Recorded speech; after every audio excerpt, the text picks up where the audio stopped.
ont l'esprit de prophète, mais qui prennent cet esprit de prophète pour devenir des commiens. Au fait, c'est là maintenant que j'arrive. Paul a l'esprit d'apôtre, mais il a pris cet esprit-là pour devenir pharisien. Et avec l'esprit d'apôtre, il a commencé à persécuter les apôtres. Quant aux ailes persécuteurs de l'église. Mais l'église, qui est là-bas? C'est pas les apôtres. Paul est qui? Depuis le ciel de sa mère, il est qui?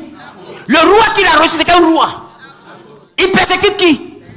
Ça veut dire qu'il y a des prophètes qui attaquent mystiquement des prophètes parce qu'ils ont pris leur roi de prophète pour devenir sorcier. C'est pourquoi vous remarquez qu'il y en a qui sont sorciers et après ils se convertissent, ils deviennent prophètes. Pourquoi? Parce que le diable avait pris son roi pour aller travailler dans la sorcellerie, comme le diable avait pris le roi de Paul pour devenir pharisien et persécuteur d'apôtres. Le roi ne change pas, c'est qui tu sais qui change. C'est ce que j'appelle les puissants. On est puissant.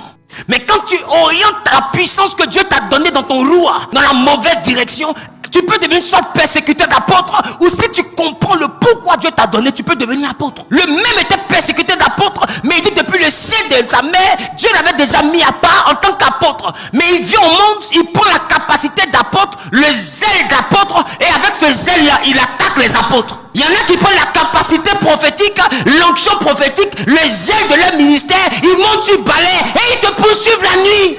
Et à ces personnes-là, deux fois, Dieu les demande, mais pourquoi me persécutes-tu? Il dit, mais qui es-tu? Pourquoi je te persécute? Il dit, mais je suis Jésus que tu persécutes. Mais c'est pas toi que je persécute, c'est les prophètes que je persécute. Mais toi-même, tu es prophétesse, tu t'envoles, pourquoi? C'est la question là que Dieu a posée à Paul. Pourquoi me persécutes-tu? Je t'ai donné un souffle d'apôtre et tu t'auras persécuté les apôtres. Mais Paul, c'est toi, contre toi-même. Tu ne comprends pas que vous êtes du même camp. Le souffle que tu respires, le zèle que tu as là, c'est le zèle d'un apôtre. Paul dit, je ne savais pas qu'on m'avait mis dans le sein de ma mère pour être apôtre. Voilà que vous allez remarquer que tous ceux qui avaient le roi de prophète, ils vivaient naturellement comme des hommes quelconques, jusqu'à ce que Dieu leur dise pourquoi ils ont eu le roi qu'ils ont. Et c'est en fonction de ce roi que Dieu leur a révélé qu'ils ont donné une autre orientation à leur vie. Mais l'orientation, la révélation de Dieu ne fait pas de toi un prophète. Ça te permet de savoir dans quelle direction tu dois orienter ton prophétique. Sache que si tu n'orientes pas ça vers Dieu, le diable en a besoin. Ils avaient une vie avant d'accepter l'orientation de Dieu. Ils avaient une vie. Maintenant Paul, il avait une vie de pharisien, de persécuteur. Avant d'accepter le ministère, il avait une vie.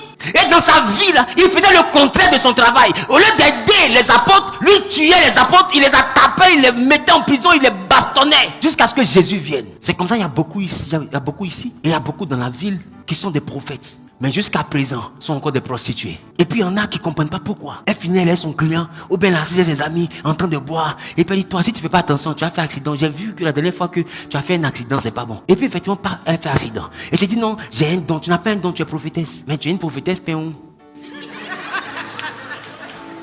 Ce que tu